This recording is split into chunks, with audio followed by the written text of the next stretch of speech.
And hello, I am Shay, and this is the Court Ready podcast. I am super excited, as per usual. I'm super excited because today I have a very special guest, Perry Brubaker. Thank you, Perry, for coming on. I appreciate your time today. So, Perry is a licensed physical therapist and has a deep history in not only physical therapy, but also health studies. And I'd like to jump right in and ask Perry to share a little bit about her background, how she got into the field, and how she's transitioned now to new, bigger, better things. So I'll turn it over to you. Sure. Thanks, Shay. So yes, I'm traditionally trained as a physical therapist. I went to, undergrad, if anybody that's not familiar with the schooling, and then got a master's in physical therapy, and then pursued a doctorate in physical therapy. And I practiced for many, many years. Traditional practice, I know you're speaking a lot to the tennis community. So if anybody's had a shoulder, tennis elbow issue or a knee issue, I did orthopedic care.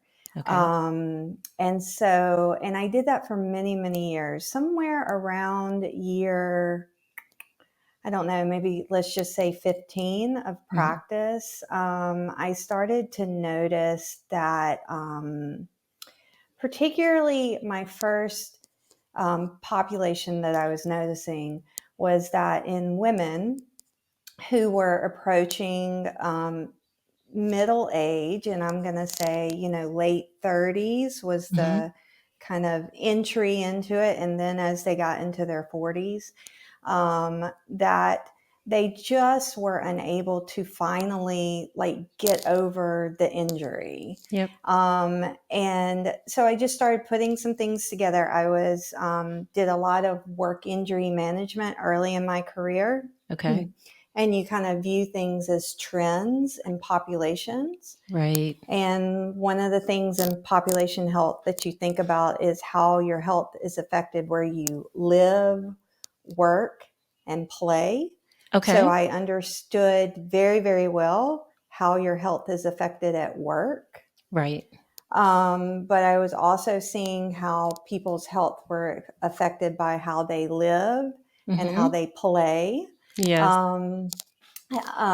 And so I just started putting some things together, and that led me to get a certification in prevention and health promotion because I needed another tool to help people get past what I thought was just a neuromusculoskeletal injury, Right. like a rotator cuff injury.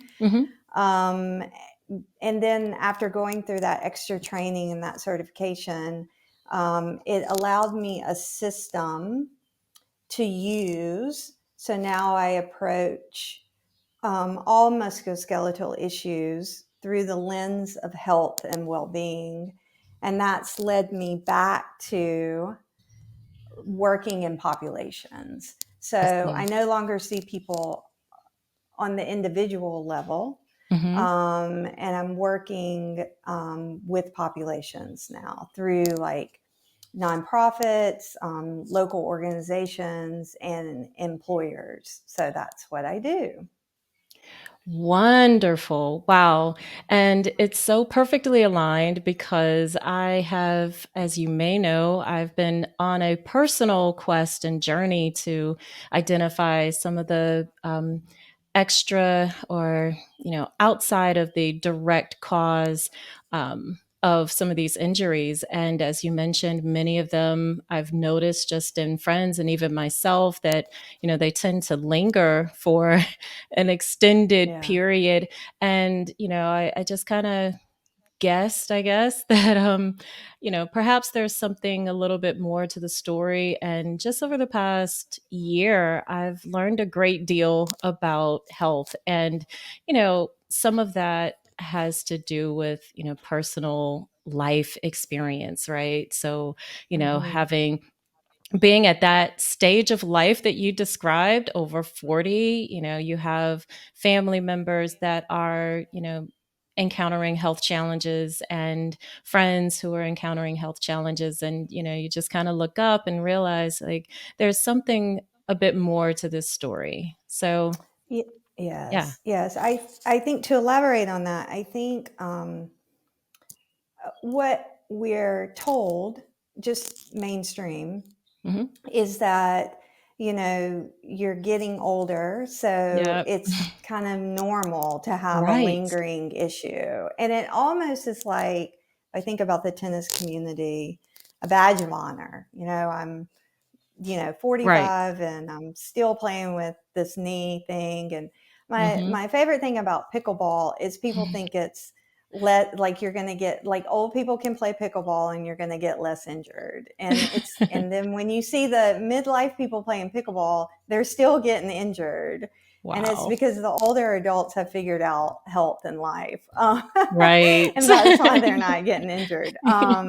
So basically, health is a system, Hmm. and it's very much like a weather system. Anybody Ah, that's worked with me will hear me say this over and over again. And you have, this comes from my training through the Academy of Prevention Health Promotion Therapies, as well as some work I have done with a company out of New Jersey okay. called Proactivity. Hmm. And they created the system that explains health. And once I learned the system and started applying the system, it really made a lot of sense to people. So Okay. you have 5 elements. They're movement.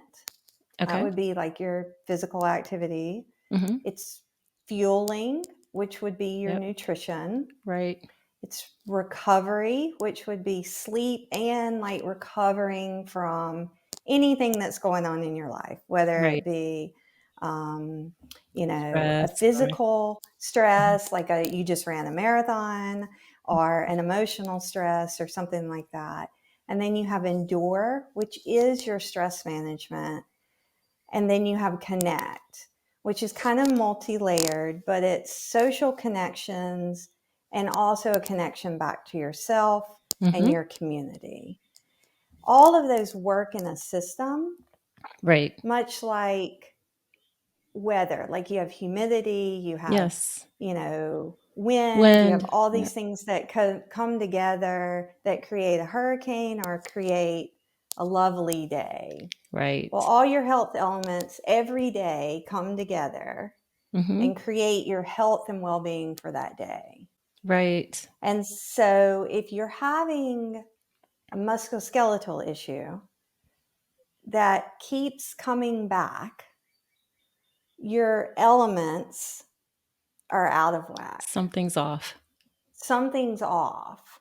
And they all work together. Right. And so it becomes like so blaring in Hmm. musculoskeletal injury in midlife. So you're Hmm. just, things are happening, particularly if you have an activity like tennis, Right. and you just are like, why can't, like, I get past it? And it's because the elements of health are Hmm. are a lot off depending on what's going on in your life. Yeah, absolutely. I, first of all, thank you very much for that take. It's perfect. The analogy, the weather analogy, I think is really ideal for Mm. our bodies and how they work. My own personal analogy that I've used with, talking with people many times is that it's kind of like a factory that has to run all parts together. And, as you mentioned, fueling, like some of those things may be, invited in. You're going to have, trucks coming to the gates every day, bringing Yeah. packages and, you know, things leaving. But, ideally, we understand, first and foremost, just understand that, the whole body is just one piece. And if there's an injury, sometimes it's a it's not just an injury, but an illness. Same thing. Yeah. It's just a manifestation of something going off kilter, and obviously if it's musculoskeletal, then it'll show up in the first area of weakness. I noticed in myself personally that, sometimes or a lot of the time, I was going to play tennis right after work and in a, Yeah. stressful environment, if you will. So just kind of to riff on an idea. So let's say I get off work at 5, it's been a stressful day. And sure, I'm looking forward to playing tennis because it's fun. But, you know, darting through Atlanta traffic and getting Yeah. to the location and all of that on time for this match, so now it's going from stress to stress, stress to stress to stress, stress at work to stress in the car to stress in the match. And, you know, right then and there may not be an acute injury. I might not fall Right. or, do something right away. But, the next day, especially if I don't sleep well and eat well and all of those things, and it has taken a lot of time for me with experimentation and all of that to just kind of start noticing the impact of, different inputs. So, for instance, I I think everybody that knows me knows that I love, or I used to love, potato chips. And so I've learned that potato chips really don't treat me very well. Like the Yeah. standard bagged potato chips, like there's just apparently too much sodium, and my body, like my legs get really tight and all of that. And, it takes a lot to flush that sodium out of my system. So that's just one tiny example. But the overall point here is simply that I don't know that most of us have the bandwidth to experiment and to realize the connected nature of everything that happens, from our sleep to our fuel to, all of the inputs that you just described in your analogy or your Yeah, I think you're right. And we don't think about like the experimentation, what we call in the prevention and health promotion world as the correct dosing of the elements. mhm. But what most all people, I'm not going to put everybody in my category, but what most all people understand is a hangover. Mm. And while it is a negative health factor, it is a perfect example of how your elements are causing your health to be poor, even if it's for like a day. So, A for short period, instance, yeah. yeah, so when you think about the elements, you think about kind of a bullseye with connect Mhm. is the outer layer, then endure is the inner layer, and then the central part is your movement, your fueling, and your recovery. Mhm. And you can take within that central part one of those. So in a hangover, it's fueling because you've had too much alcohol, Mhm. right? Mhm. So you have too much alcohol, and it'll actually cause you to fuel worse because some people like a late night burger and Mhm. fries, right? Yep, yep, And some people they'll throw up, right? yep. So it's you've totally screwed up the fueling category, which in turn screws up your recovery. So nobody, even though people pass out, I've never met anybody that woke up from a big night of drinking and was like, wow, I feel I so feel great. rested. Yeah. Yeah. So, then that next day, let's say you did it on a weeknight and you had to either go to class the next day. Most of us did this in college, Mhm. or you have to go to work, like you're a young adult, you're going to work. You don't feel like exercising that day. Right. Like Absolutely Nobody not. feels like Yeah. exercising. Then, if you think about indoor, everything bothers you at work, Mhm. everything bothers you at class that day. And then you disconnect from the people in your office or the people at your work. And so, but we don't think about, hey, we can use that same formula like you and your husband did with good food, Mhm. or with the right exercise or with the right amount of sleep. And so, just like the formula works and the system works for drinking too much, it also works on the positive side, which is Absolutely. choosing just one health behavior Mhm. that will affect all the others. So, in your case, you chose, I'm going to eat more plant based. You feel better, you sleep better, Yep. you maybe want to exercise a little more the next day. Yep. You wake up, and because you feel better, maybe you're more tolerable to the people who drive you crazy the next day. Yeah, And for you sure. also feel, you know what I mean? I mean, they're Right? not changing. It's just that It's you're more you. tolerable, That's right? It's right. always you. And then you feel more connected to your work, connected maybe to your community, connected to your spouse, and most importantly, connected to yourself. And Absolutely. so that's how the system works. We Mhm. all understand it for a hangover, but we don't take the time to experiment with it in a On the positive positive side. way. Yeah. Yeah, 100%. And Perry, like nobody wants to believe that there was just a very strange phenomenon. Like my tennis game actually improved during that Yeah. time. And I wasn't doing a whole lot more in terms of lessons or practice or anything, and somebody somewhere will claim, no, this was during COVID. Surely you did. Surely you practiced more. Surely whatever. Oh, yeah. And anybody that knows me knows I'm pretty lazy and and bad about doing the right things, if you will. But yeah, I mean, my tennis game got better. And what I really attributed that to is I learned more about the body and the mind body connection and sleep, is that, like you alluded to as well, when you sleep better, like sleep is the time when Yeah. everything gets baked into your brain. When And clean, you yes. Yeah, Hmm. it's a cleansing time, it's a learning time, it's it's a recording mental thing, so a lot of Yes. awesome things happen during our different phases of sleep. And when we're sleep deprived, as I mentioned, the factory has only so much resource power. So Right.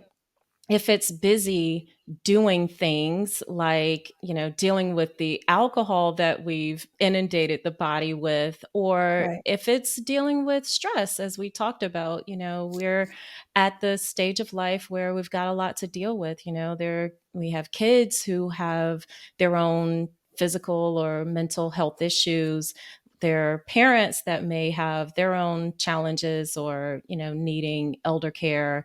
So there's a lot on us, especially women, not to discount, what the guys have to deal with. But, Right. certainly there's a lot of stressors in our lives that may absorb that resource power that I'm talking about. So, you really can only, your body can only take so much. And yeah, Yes. Yeah. No, I was just going to elaborate that you're please. absolutely right. And to just kind of bring it back to what you were alluding to, which quality sleep.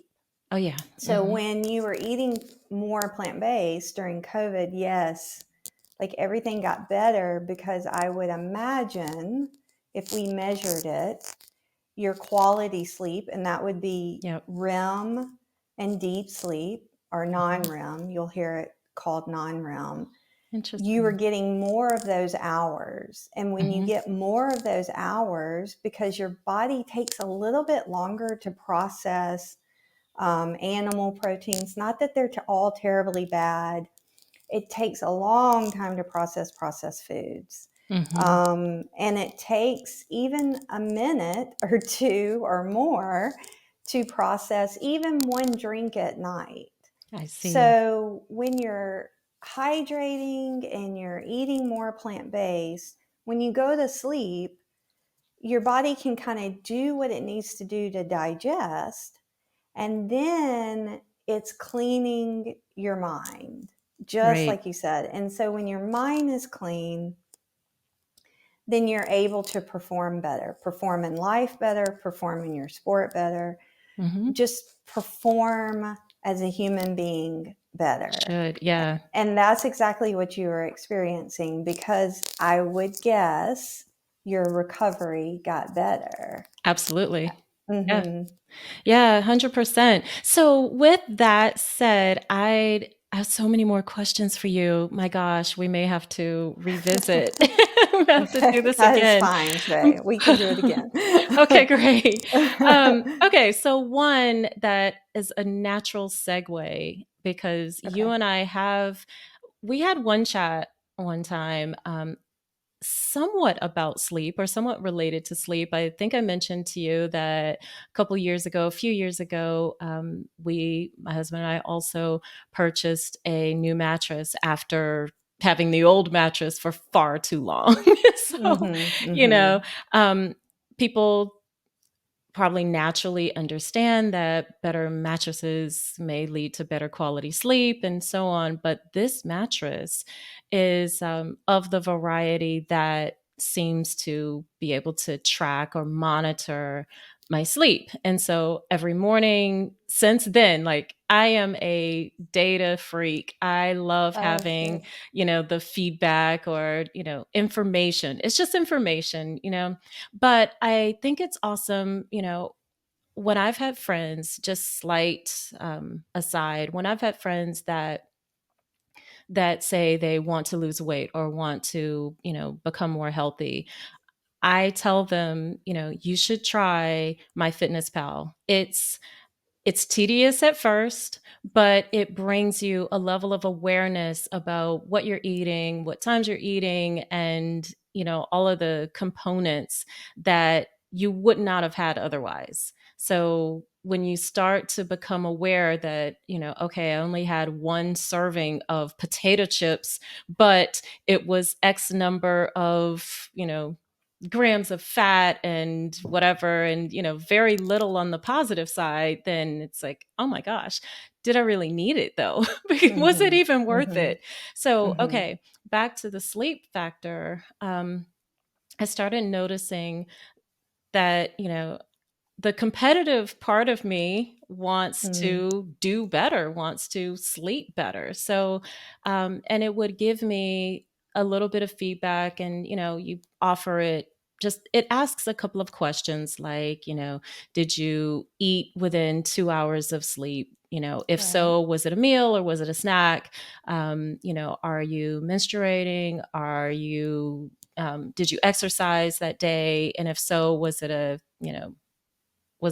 a deep, heavy exercise, or was it a light exercise, etc.? And so, over time it starts to offer you better feedback, and it'll say, on the days that you've exercised, you sleep 20% more, or you have, 10% better deep sleep or something. I'm making Yeah. those figures up Yeah. Yeah. completely Yeah. because I don't remember, but you get the point. My question to you is, what are your thoughts on um, those types of mechanisms, like wearable devices and beds and whatever can that we can capture, like My Fitness Pal, all of the things that we can do to provide ourselves more inputs or feedback on our health status?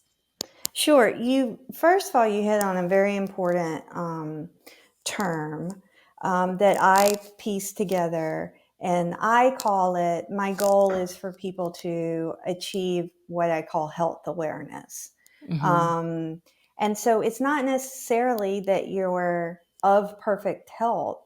Right. It just means you're of awareness of your Hmm. health. Hmm. So once you know something, whether this is in health or any other thing in life, you can't unknow it, Right. right? Like Yep. it's just there. So then you become more connected to yourself. And rather than lying to yourself and denying yourself, Mhm. you're choosing not to deal with it. Now, when I I work with see. people, if they have health awareness and they say, Perry, I'm choosing not to deal with this, then we can work It's together. fine. Yeah. So I'm just going to leave that over here until you're ready to deal with it. Mhm. So that said, there's a lot of things on the market, from wearable devices like smartwatches to mattresses like the one that you have, to apps that simply ask you to add in your manual data and then pull some from Mhm. your wearable devices. That the goal of those, all of those, is to bring you health awareness. Right. So if I go back to my weather analogy, the problem some people, because you're a data nerd and you enjoy it, and then you're able to assimilate the information and see the trends. Most people can't do that. Some people get overwhelmed with the data that's coming Mhm. in. Mhm. And some people, it's kind of like your notifications. If Yep. you look at your text messages and you have a hundred unanswered messages, you're getting too much It's a stress information. response. Yeah. Yes, yes. And so what I tell people is, it's great to bring you in health awareness, and Mhm. for the few people that I work with individually, because I particularly work with women in midlife, Okay. it's a requirement for them to have a smart device that we work. And the goal is to bring them into health awareness. That's the goal. That's For the incredible. for the populations I work with, Mhm. it's if we're using a wearable device, Mhm. it's not to bring the individuals into health awareness, it's to help the organization or the company know where their weaknesses are in operations. So if their Mhm. employees aren't thriving, what is it within their operations that they need to work on so that their employees can thrive? So I know I'm taking a long time to answer the question, No, that's a but great answer. there are certain profiles for people, I think, that can really take the information and do something with it. Mhm. And then there are other people that get overwhelmed I with it. see. I see. And so luckily there are a few of us. It's kind of a new and upcoming area. I work with several people who use various um, data plus their professional oversight to help a person understand what it all means. Oh, And I wow. think, yeah, so I think that a lot of things in health and healthcare can be shaming for a Mhm. person. Yep. Like, let's just take the scale.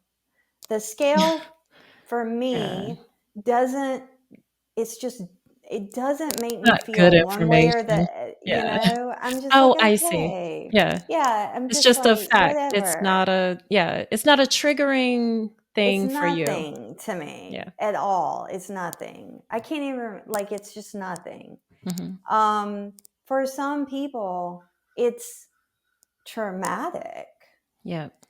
And so, what with wearable data, it's very, very important to help a person, or to know where the person's going to fall in those two spectrums, you know? I So see. if you meet somebody and they're just like, I hate wearable devices, Mhm. like I don't understand them, it could be in some way shaming for them, I and that's see. totally okay. But Yeah. if you hear someone saying, oh, like, what are you doing, how are you doing that, and you say my fitness pal, which is a great app, it's a lovely app, I feel, um, some people are really going to like it and some people are really going to hate it because they don't want that much awareness. Does that Right. make sense? Yeah, it makes tons of sense. And first of all, thank you for elaborating so beautifully. I I am in my own world, right? And so, you know, when I have friends who may come to me for advice or, my thoughts on how to achieve what they perceive that I've achieved. I mean, you know, Exactly, and Shay. I'm like, Exactly. you don't know how many burgers and how many beers I've had. Like, Right. seriously, and I think people tend to believe that, there's some massive amount of discipline that's been employed. But when I suggest an app like MyFitnessPal or a wearable device or something, it's simply for the awareness, so Yeah. that we can more proactively make better choices.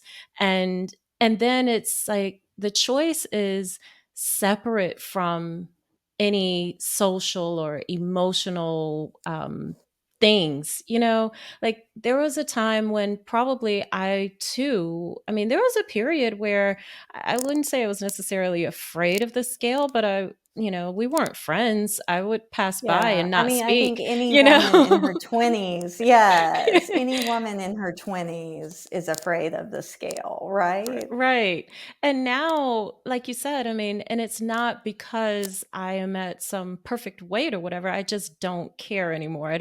I see it as a one piece of information, but it's not the whole picture. It's far from the entire picture. Exactly. Just like humidity doesn't cause a hurricane. Right. Right on. Humidity is just one Component. piece of Yeah. information in weather.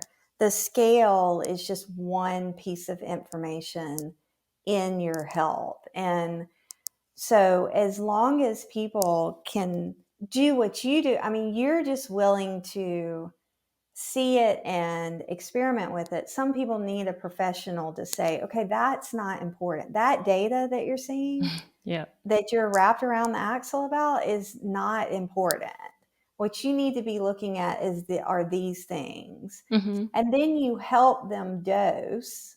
So you just intuitively do it, Shay. Like sometimes you have to help people dose Hmm. their life and health and well-being so that they see the change on the data. And I will say this, where we have these Right. extremes, like people that don't care about the data and people that are very shamed about the data, there's a whole bunch of people in the middle that just don't know how to use the data. Right. And I can see those that. people, if they have a little help and say, don't pay attention to this, I want you to pay attention to this, and I want you to do this to see if it changes. Hmm. Hmm. And then it changes immediately because Yeah. data, particularly from a wearable device, is lovely to see next day. Right. Then all of the sudden, this is a beautiful thing about my work. All of a sudden they have reconnected back to themselves. So now they're in Amazing. charge of their health rather than some pop culture trend telling them they need to do the keto diet, you know? Right. Oh my And gosh. they're like, golly, all I did was eat an avocado on my sandwich and look how my data changed, you know? So Absolutely, absolutely. That's why I say there is so much here, so much information. Um, I want to ask you about those resources. So I kind of want to segue a bit into your current work. So I want to hear okay. about what you're doing now. And for the sake of the audience, you should be aware that Perry and I met initially because she was involved in a study, and a mutual friend thought I might be able to contribute some insight as far as the work that she was doing. So, why don't you share with us the type of work that you do and how you're working with populations today? Sure, sure. So we met through, I was working with an organization, a fabulous organization that I have to say on your podcast in case anybody falls into this category. It was a Black maternal health project, and I met Shay through a mutual friend. My job for them was to help them discover what type of wearable device Mm. a Black woman would be willing to regularly use during pregnancy. So they use a Wow. lot. I mean, the wearable device is one tool that they use. The name of the organization, anybody can look them up, is called Operation Mist. Mm. I think they're at operationmist.org. Actually, I know they are. And they're on Instagram. And they're a wonderful organization where we have a embarrassing Black maternal health crisis in the United States. It's Hmm. embarrassing. Wow. And so they have formed an organization. And so I was reaching out to Black women across the lifespan to understand how they would feel about wearing a wearable device. So that's one piece of some work that I've done. I've also worked on what was called the PT Health Study. It was done through my professional organization, the Academy of Prevention and Health Promotion Therapies, in collaboration with the company I mentioned before, which is really a human achievement company. They're out of New Jersey, called Proactivity. And it was during COVID, and what they had already been using wearable devices and aggregating the data Mhm. in the employer population. Okay. And then COVID hit, and we noticed that the data started to change. And this was like before we knew what COVID was, right? Wow. And so they ran a project where we recruited uh, colleagues, healthcare colleagues, Hmm. and their families to kind of test out the system that they have that's called scissors. It stands for Cloud-Based Insight Surveillance and Reporting System. So they use a particular wearable device and they aggregate the data. A lot of my work is through or is in collaboration with that system of scissors. Um, there is a major manufacturing company in the Southeast where we are aggregating some data to help the manufacturing company provide better operations and an environment for their employees. Oh, wow. Um, yeah, and then in the community, twice a year, I do a women's kind of a navigation of women's health in midlife. I do, Hmm. and I take, we do it in January and then we do it in August because that's Hmm. kind of the other new year for a parent. Hmm. And I teach them about the elements.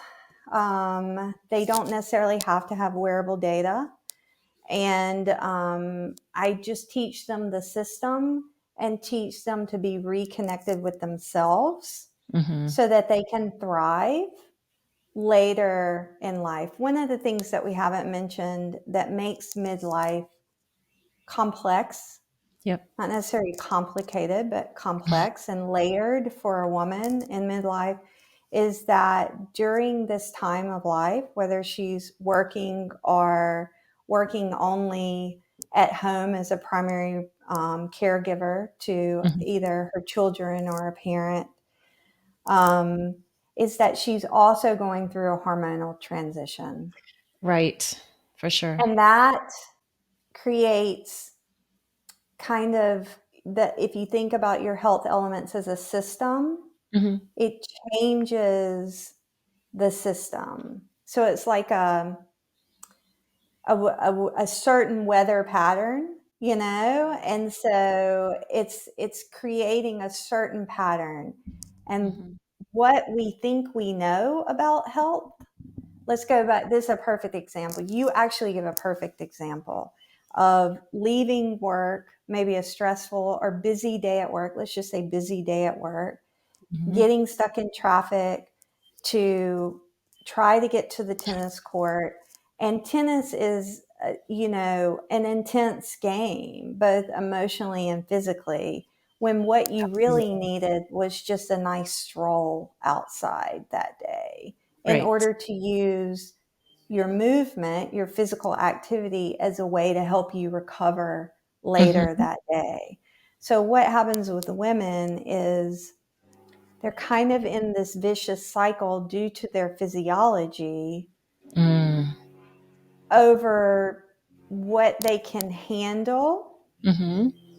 And so they have to become really, really good at what they can control, which is how they eat, setting themselves up for sleep. And sometimes the shocker for them is they need to change their exercise routine. I see. So they're exercising and they think they're doing everything right, and they're eating a particular diet and they think they're doing everything right. But because they have this system Yep. that's occurring during midlife, they actually have to tweak that dosage. I see. Yes. You see what I'm saying? Like Yep. what was working for them 5 or before 10 the years system ago, came it's in, not. Yeah. it's not going to, and it doesn't mean it has to be that way forever, but it does need to be during what we call in population health management in the employer setting. It's called the pre-retirement years Yeah. Okay. versus early work life, which is when Mhm. you finish college and you can still go out and drink and all that. But like the pre-retirement years is when things start to change. I And see. so that group that I do twice a year is really geared towards that woman. Like she's just exasperated. I So, see. Well, that is wonderful, wonderful work. And on behalf of myself and the entire audience here, I want to thank you for the work that you do because, there are humans out there like yourself. And I've honestly, just since I've been on this personal journey, I've kind of curated a group of folks that I follow on social media and different places where that are similarly, doing really great work in, some facet of, medicine or healthcare, however you want to describe it. But, I realized that there probably are resources out there, but and forgive me, I know, you are licensed, but, the traditional healthcare system it seems to be failing a lot of people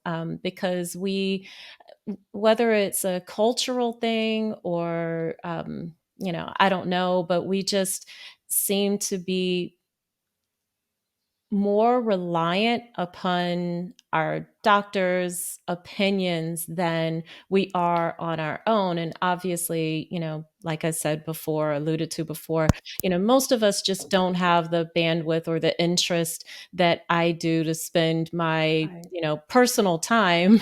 I call it personal time, but, my non working time investigating these things, like mentioned, personally, as a Black woman, in my 40s, there are things that I myself have dealt with that, cause me to ask questions, get a second opinion, get a third Right. opinion if necessary, because I'm just not a fan of what seems to be the easy answer. You know, I mean, it's like you walk into Nordstrom and you say, "Hey, I have an event tonight." And of course, they have an answer for you. No salesperson at Nordstrom is going to turn you away and say, "You know what? The right outfit and the right shoes are not here. You should be at Bloomingdale's." Yeah. They never say that. They always have an answer for you. So when you go to your primary care provider, your physician, they always have an answer. They rarely, rarely do they say, "Yep, I don't know," you know? And if they Yeah. do, then, it's still your body and your responsibility to explore and, not necessarily just finding answers, but, giving yourself the best chance to, have a great outcome. And, that requires some work. And so I'm just super grateful that there are people like you that are doing the work behind the scenes, identifying trends and challenges, and trying to fill the gaps that seem to be so prevalent, throughout the healthcare system. So thank you. Yeah, no, please don't apologize for being there.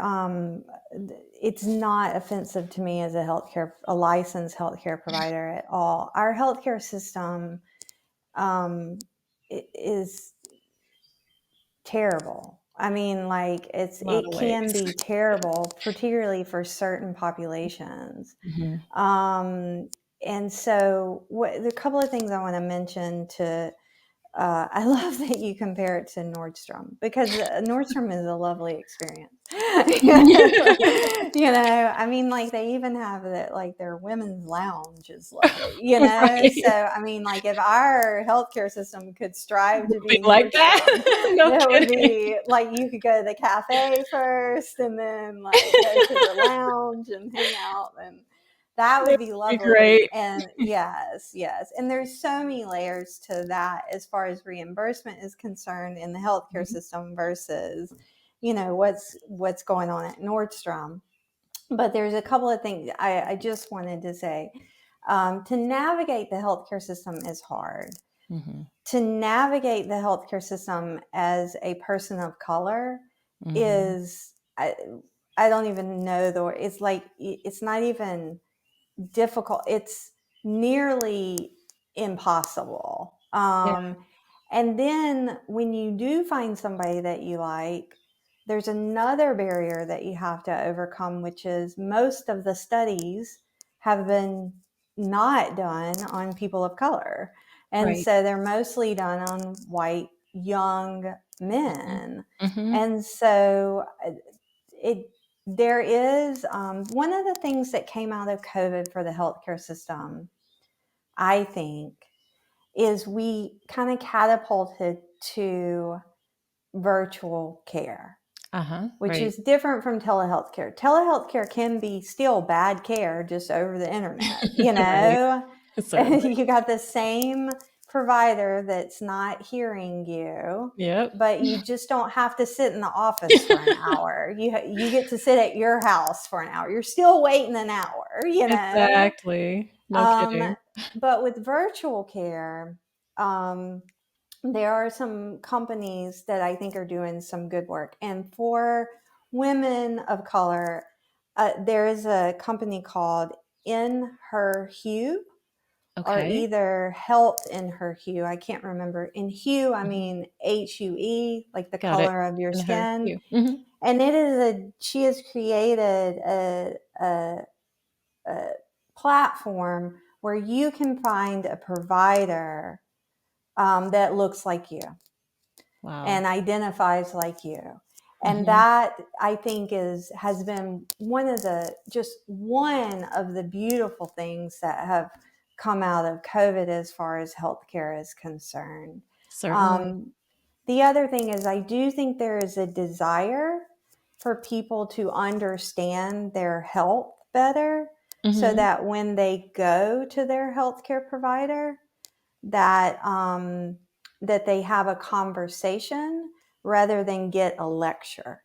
I see. And so I think the things that are coming out post COVID, whether it be in wearable data, digital health platforms, it Mhm. will aid the consumer of healthcare in understanding their health better, so that they can have a conversation Right. with their provider. And I think I'm hopeful, I guess. I'm hopeful. Yeah. Yeah, absolutely. I am also hopeful for change.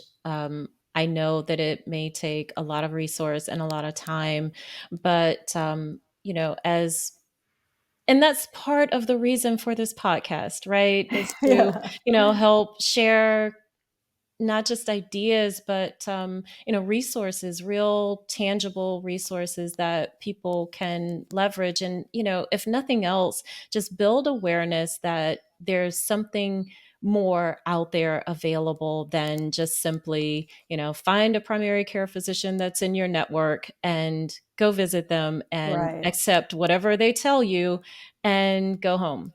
Right. We've got to open up the conversation amongst ourselves and share with people like you that are doing really awesome work. So I have two more questions before we Okay. close. One is, what are have you noticed in your entire body of work, are there any common misconceptions that patients or people that come to you, that approach you, may have, and how do you dispel some of the common misconceptions or myths that people may believe about their health? That's a beautiful question, and I hope I don't take too long answering it. But You're no one fine. has ever asked it to me that way, and I think it's incredibly important. So there are all kinds of myths out there, like Mhm. all kinds of myths out there. But when someone comes to me, particularly like a woman who is trying to experiment with different things Yep. because she feels bad and Hmm. she's searching for a solution, Yep. as long as what she's trying is doing no harm, Hmm. like I know from a physiological standpoint, it's doing no harm, I will simply mention that I am happy that she's exploring. I love it. And I will say, I haven't personally seen much success with that. Hmm. Then I ask where she is with it. Hmm. Are you having success with it? Are you tired of paying for it? Because a lot of times in women's health, it's snake oil that Yep. the woman pays a ton of money for, right? Absolutely. And so if she is happy with it, it is physiologically doing no harm Hmm. and she can afford it. Hmm. It really is not going to impact what I teach her because I'm just going to teach her about the health elements, right? I see. Yeah. So my approach is to validate the person Okay. and create a path that's easier for them. If that path involves taking away Hmm. that one thing, then I allow them to do that. And then sometimes they want a whole bunch of stacked things because it makes them feel better. Sure. Sometimes, probably the most two things that I say within the core of the health elements, because people tend to, as you alluded to earlier, they're still exercising like they did in their 20s, particularly if they've been athletic and they don't know it's actually making them sleep worse, and Hmm. releasing more cortisol and making Hmm. their mood worse. Hmm. Um, One of the things that I don't say you've got to quit doing CrossFit. Right. I say we have to find something in addition to CrossFit. I see. Yeah, Yep. because it's not, Yeah. you know what I And you mean? Like you absolutely have to validate what they're trying. You right. know what I mean? Yeah, And absolutely. I and they love it. don't know their dosage is off. So Yeah. it's like a medicine. It's Hmm. like you're overdosing on something. Yes, yes. And so you have to let them know, okay, you're overdosing on your exercise, but you cannot do it in a shameful way. You Mm-hmm. have to say, I'm so glad you're exercising. Nobody exercises, you Right. know? Right. Right. But I think Yeah. you have too much of this, and I want you to have a little bit more of this. Right.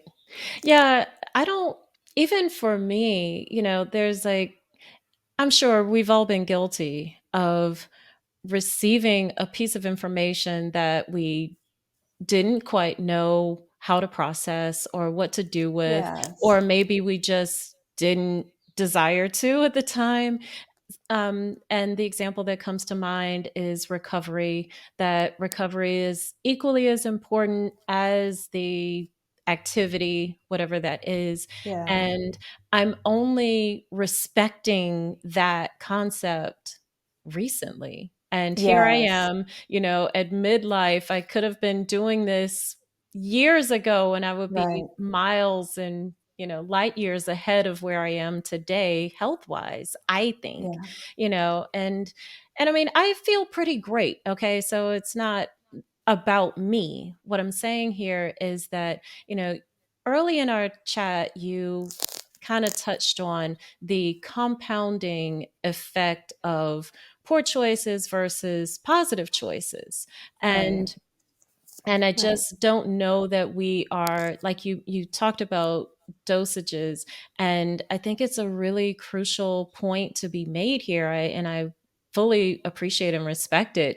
There's so much to this goal, this achievement of health. And I think, sometimes when it's CrossFit or it's tennis or it's Right. whatever, we're kind of overdosing on the activity, hoping, maybe subconsciously hoping that it's going to fix all of our other problems. But if we're not effectively recovering from said activity, then it truly is an overdose. Yeah, dosing is huge. I mean, we are taught in like to when we're younger, we can pull an all nighter studying, Mhm. and we'll be Right. fine. And then it's perceived as a weakness when we get older. Like it's Yep. perceived as we're getting old when Yeah. we were just young and dumb And stupid. Yeah, and so exactly. stupid, and we're actually wise now. And so Yes. we're just going to go to sleep because we know nothing that we learn at 2 a.m. is going to benefit us the next day. Right. So yeah, it's all perceived as a weakness, particularly with recover and any sleep. Hmm. So yes, it's very it's a it's a shift in your lens. It's a widening of your lens to the Yes. system of health. Like you never achieve health. Right. Like health is a journey, Exactly. Yep. and you're just trying to bring your best version of yourself, Hmm. whatever particular season that you're in. Oh, That's the yeah. goal. So Oh, whatever yeah. season you're in, so if you're caring for your aging parent, you're in that season. So your health is going to look so different from someone who's already done that season. Right. So you can't compare each other. Y'all aren't racing. No one's achieving better health. But I Exactly. would say that if you're caring for your aging parent and you're resting as best as you can and you're eating as best as you can and you're trying to find some time to take a walk, Right. in all of the things that you're doing to care for your parent, man, you're killing it. Hmm. Yeah. You are killing it, is what you're doing. Yeah. Yeah, Yeah. that's incredible. And, you know, I gosh, as I mentioned, I definitely want to have you come on again because you are not only a wealth of knowledge based on your experiences, but also your perspectives, I think, are awesome. They're unique. I think that it's really, really helpful to hear from somebody who has personally lived some of these things, right? As well as, like, and you seem to care in a manner that is not quite as commonly seen. So I am full of gratitude for your contribution to this show.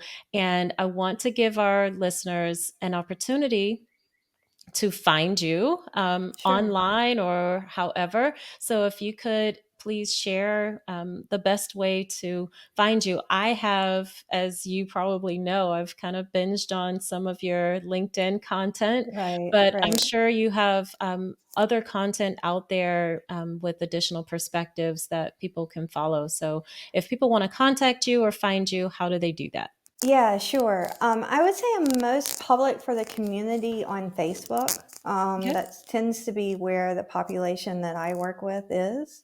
Okay. And so you can just find me on Facebook. I'm just a regular public profile there. Okay. If you're in an organization or, attached to an employer or a nonprofit and you're interested in kind of helping the people that you manage at work live Mm. and thrive better, you can get me on LinkedIn. That would probably feel like more comfortable, Yep. and it would kind of give you a taste of some of the things that I've done.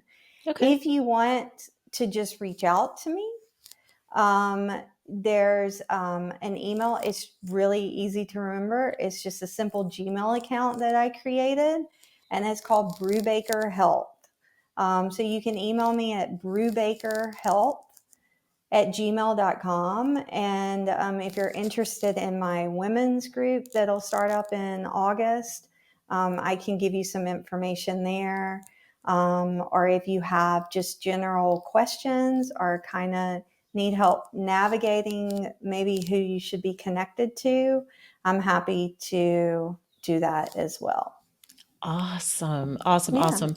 And I will absolutely link in the description all of these places so that people can easily source how they want to connect. But yeah, this has been fascinating, a wonderful, thank you, wonderful Shay. conversation. I appreciate you so much. And yeah, I think, as we get closer to your next group, maybe we have another, follow-up conversation. If there's anything else that you think of between now and then, just, you know how to find me too. So Sure, sure. Yeah, anytime, Shay. This was so awesome. fun. Anytime. Indeed. All right. Well, have a great rest of your day, Perry. Thanks again. This has been the Court Ready podcast with Perry Brubaker. Thanks again, Perry. You're Cheers welcome. to you. Thank you.